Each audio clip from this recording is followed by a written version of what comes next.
Hello everybody and welcome back to the second shelf and to another video about the Booker Prize. I missed a video last Wednesday, so without even changing my blouse on this Sunday, I'm filming two. Just filmed and uploaded the Nobel Women series, and now I'm on to the Booker. As you might know, if you're following my channel, I decided to review the 4 books written by female authors on the Booker shortlist.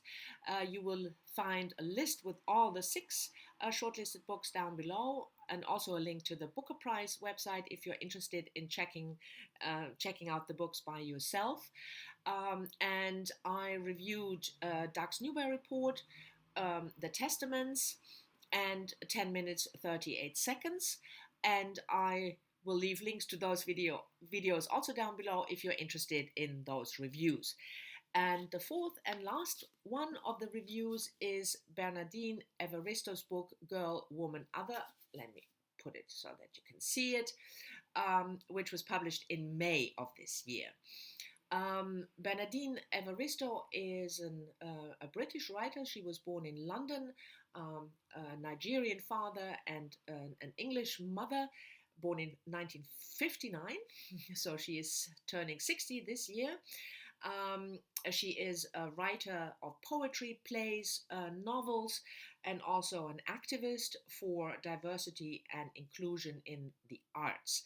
I've never read Evaristo before, I have to admit that, even though she has written, I think, 5 or 6 books previous to this one. So this is my first encounter with her. This book is written in a stream of consciousness following 12 different women, most of them Black, but from all walks of life, all ages, from teenage girls to old women, a theater director, an activist, a bank manager. So all walks of life, all kinds of sexual orientation, and all kinds of gender orientation. And so when I say women, I mean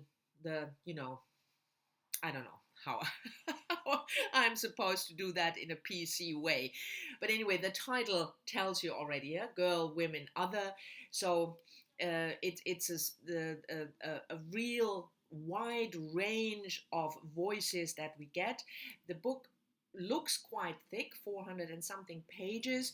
But if you have 12 women, you can imagine each woman has her own chapter. So it's more a short, almost short story like account of somebody's life, about 40 to 50 pages per woman, so to speak. The 12 women are in certain ways interlinked. Some of them are mothers and daughters, some of them are best friends or colleagues, others the relationship is let's say not that close. And we learn, going through the book, we learn how all these women are related. And I said already that it's written in a sort of stream of consciousness. That's why I marked this page to give you an idea. Can you see that? So it's for each woman, it's multiple sections, and each section is one almost free verse style, written stream of consciousness sentence. I thought the idea, of course, of giving the reader this multitude of Black female experience in contemporary Britain was really interesting. I'm not such a huge fan of that particular style of writing. As I showed you, this sort of free verse almost style of writing. I mean, not that it's bad. It's just not my thing. But that's a minor issue. So I found that this premise interesting, and I'm some of the characters I thought were quite well drawn, and you learn something about being black and female in contemporary Britain. But in the end, I have to admit, I didn't think it was a very good book. Um, I thought it was quite superficial, the way the women were drawn, almost bordering on the stereotypical. There was very little, for me, very little depth to each individual character, which, of course, is also due to the fact that each woman doesn't have that much space in the book. But still, I don't like this sort of breezy, superficial way of introducing characters. But what really bothered me was the, in my view, very stereotypical way that certain aspects of all of these women were portrayed. And I would say about 8 of the 12 are straight women, and all of them, no matter how old, no matter what kind of profession or education or social background, the only thing that they really, really want is a man. And that's for me so not interesting that I just it didn't engage me.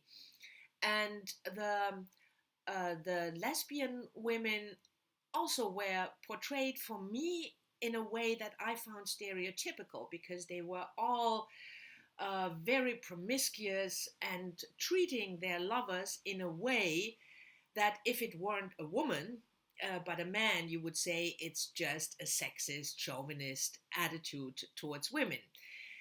So I don't know why Evaristo chose to do it that way, but that together with the the superficial experience that I felt when I read these characters, and the stereotypical way of, at least my experience was that it was a stereotypical way of portraying it.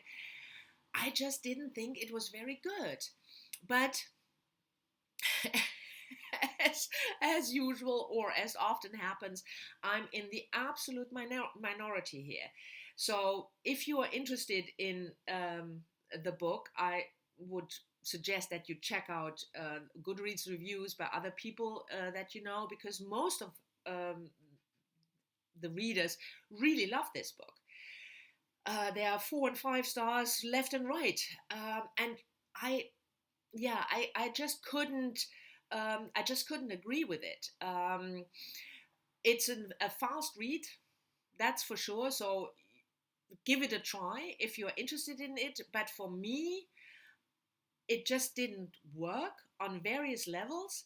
And in the end, I just didn't think it was a very good book, unfortunately. Anyway, so this was the 4th review and last review in the Booker-shortlist review series. Thank you very much for watching. I hope you've enjoyed it, despite me again being negative about a book.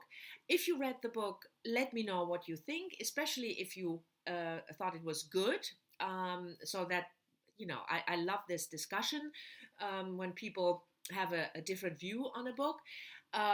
Thank you very much for watching, if I haven't said that already, and I'll see you all soon in the next one. Bye-bye.